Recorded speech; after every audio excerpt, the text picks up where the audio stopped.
এই গরমে একটু হালকা খেতেই ভাল লাগে, তাই আজকে একদম কম মশলা দিয়ে আলু পনিরের তরকারি বানিয়ে নিচ্ছি। তার জন্য আমি ব্যবহার করেছি এখানে 400 গ্রাম পনির, 3টে বড় সাইজের আলু নিয়েছি যেটা ডুমো করে কেটে নিয়েছি।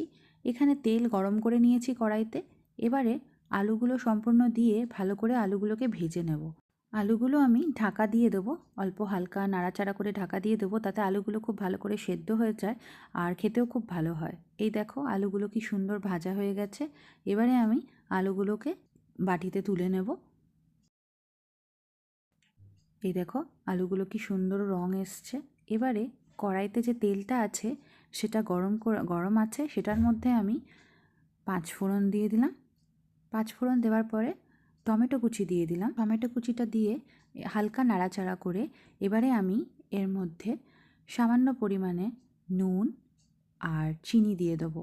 এই নুন আর চিনিটা দেওয়ার জন্য কী হবে, টমেটোটা খুব তাড়াতাড়ি গলে যাবে আর খেতেও খুব স্বাদ হবে। তারপরে আমি এটাকে ঢাকা দিয়ে দেবো। এই দেখো ঢাকা দেওয়ার জন্য টমেটোটা কি সুন্দর গলে গেছে। এবারে আমি এর মধ্যে এক একটা মশলা দিয়ে দেবো। আমি 2 টেবিল স্পুন আদা বাটা দিয়ে দিলাম। এবারে হালকা নাড়াচাড়া করে এর মধ্যে দিয়ে দেব 1 টেবিল স্পুন ধনে গুঁড়ো, 1 টেবিল স্পুন জিরে গুঁড়ো, পরিমাণ মতন লঙ্কার গুঁড়ো, হলুদ গুঁড়ো। এবারে এই সব মশলা আমি একসাথে মিশিয়ে নেব।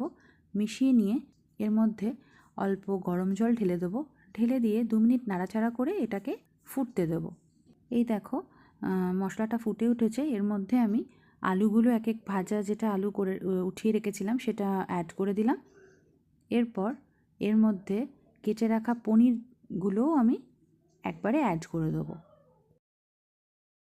এবারে আমি আলু আর পনিরগুলোকে একসাথে মিশিয়ে নিয়ে এর মধ্যে আবার 2 গ্লাস মতন আমি গরম জল মিক্স করব।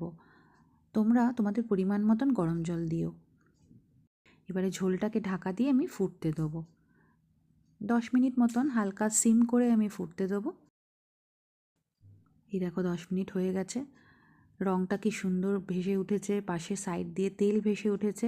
আমাদের পনিরের তরকারি অলমোস্ট ডান। এবারে আমি হালকা কসুরি মেথি ছিটিয়ে দিয়ে এটাকে গ্যাসটাকে বন্ধ করে এবারে সার্ভ করব। এই দেখো আমি তরকারিটা বাটিতে ঢেলে নিয়েছি। তোমরা আমাকে জানাবে অবশ্যই যে কেমন লাগলো তোমাদের এই ভিডিওটা, আমাকে অবশ্যই জানিও। আর আবার তোমাদের সঙ্গে নতুন রেসিপি নিয়ে দেখা হবে। টাটা।